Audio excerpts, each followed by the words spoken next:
Hey, welcome to Chicano Latino 202. A big percentage of you folks have taken my 201, so thank you again for coming back and taking up on this challenge, particularly during these times.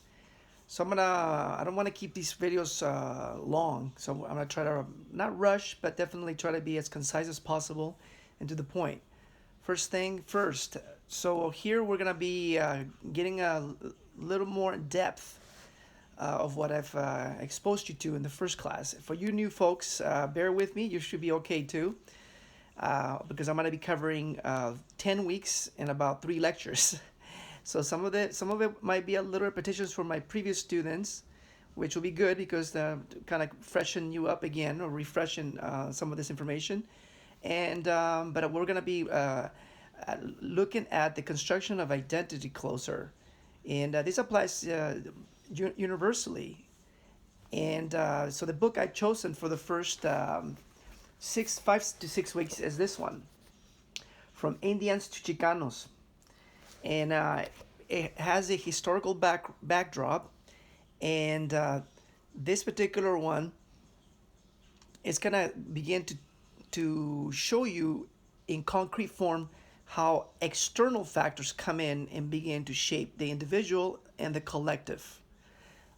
The second book is a little more philosophical, meaning that we're going to be exploring how important how important our culture is to give meaning to our lives, not only as an individual but also as a collectivity, and which is of course is tied to these contributions that the world now enjoys thanks to the genius of Native people.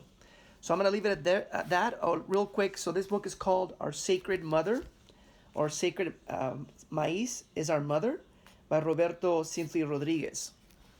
And I think both of them are good reads. They're palatable, so I mean, you're able to assimilate the information. And but we're going to be moving pretty quickly. Again, thank you again for joining me in this time. So what I'm going to move on to do now is I want to just kind of quickly go over some main pointers again on the syllabus. It hasn't changed a lot from 201, but for the newer students, please read through it more thoroughly. Of course, we're not in a classroom right now, and so some of the conduct policy issues are not going to be as relevant. The plagiarism, again, just to make sure that give credit where credit's due. So that's pretty self-explanatory. Now you'll notice in the grading system, the participation points this time are not going to be given because we're in a classroom environment. It's going to be an interaction between you and I. It could be through email, through phone, through messenger. So I'm going to be taking the time to talk to some of you one-on-one, so that we're able to, as questions come up, I'm able to fill in the blanks from my perspective as I interpret and facilitate the material. Extra credit opportunities a little more difficult, but if we go back to class on the after the 4th of May, maybe we can return to taking advantage of that. Some of you have taken advantage of some of the extra credit in the past. During May, there's other opportunities, including June. And I'll discuss that further as the final approaches us. Midterm is going to be the same, an essay format or a multiple choice format, an open book. Yay! Again, you'll notice obviously that I'm going to suggest to you is that the material is divided between Tuesday and Thursday, so always allot those times to sit down and process the material. Okay, so don't postpone things. You sign up for this class, you attend class on Tuesday and Thursday. So this time, just sit down on Tuesday at 10 a.m. and just take your time with the material. Obviously, I'm keeping the video short, and then we're gonna be making like weekly appointments, you and I, individually, where either on Tuesday or Thursday we're gonna go ahead and talk.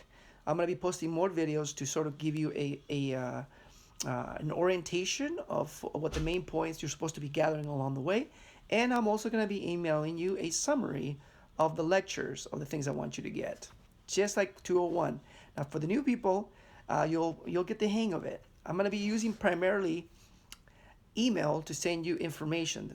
It's going to be announcements. They're going to be lecture summary, and then we're going to have the summary of videos, things that hopefully will help you process and assimilate the information. I think that's what all I have for you for now. Be on the lookout. I'm gonna be posting via email the information, but also gonna put it on D2L. I mean, my department wants me to. I'm not really good at it yet, and the videos also. I'm gonna be embedding the YouTube videos, like this one right here. So be on the lookout for it. Again, for you my returning students, feel free to call me, text me, or email me, how we've done before. New students, feel free to do the same. You'll get used to it because we're all sort of accommodating this particular special situation. And hopefully, this pandemic will calm down, will flatline, and will go away. And we'll go back to how things were as far as class is concerned. Society, I don't know yet. It's fascinating to be watching it. Maybe for the older returning students, maybe it's time to kind of look around the world and look at the Chicano lens and use it to see how we're managing this particular crisis. All right. Talk to you soon.